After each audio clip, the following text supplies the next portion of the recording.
Hey, what's happening, guys? So Newcastle have opened up talks with Southampton to try and prize away the extremely talented Tino Livramento. Despite his Portuguese surname, the lad is English through and through. He grew up in Croydon and spent 12 years in Chelsea's academy, which is an impressive feat when you consider their youth sides were far and away the best in the country during that time period. While he began his career as a striker, coaches quickly figured out that fullback is where he'll excel most, and he hasn't looked back since making that change. Unlike a lot of other young players in the modern day game, Livramento wasn't willing to stick around at Chelsea just because they were a big name club, and even turned down advances from the likes of AC Milan and RB Leipzig before opting to sign for Southampton. So quite clearly, he's got his priorities straight. At Southampton, he started off like a house on fire. I couldn't believe he was only 18 given the performances he was putting out, and thought it was only a matter of time before he secured a big money move away from the South Coast like many players have done in yesteryear. Unfortunately, however, an ACL injury ruled him out for 392 days, which meant that he could only make 2 appearances during all of last season, which came at the very end of the campaign off the bench against Brighton and Liverpool. Honestly speaking, Romeo Lavia is far and away the biggest talent at Southampton in my opinion, but Livramento could very well be up there too. Although as things stand, the sample size is rather small considering he's only played 34 senior games so far. Nevertheless, his stock remains high, and while he won't be able to displace Kieran Trippier as a starter, I expect the kid to get plenty of game time given the plethora of midweek matches that Newcastle will have to contend with moving forward. On a side note, I'm not entirely sure where this leaves Harrison Ashby, who I imagine is in touch with his agent looking for a loan move with immediate effect. Moving on to what you can expect to see from Livramento on the pitch. First and foremost, he's equally as adept at operating as a wing-back as he is full-back, so that instantly provides the coaching staff with plenty of tactical options.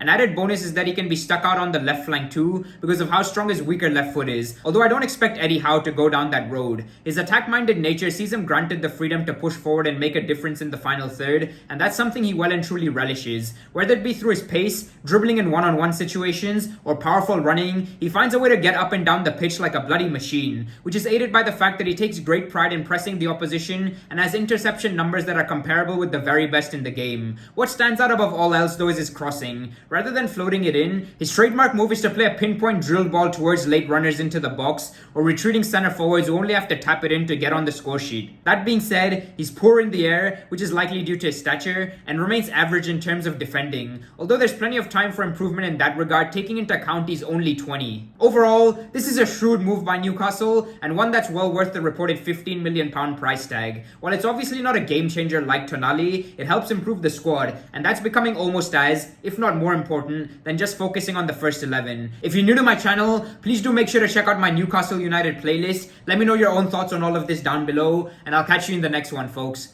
Peace.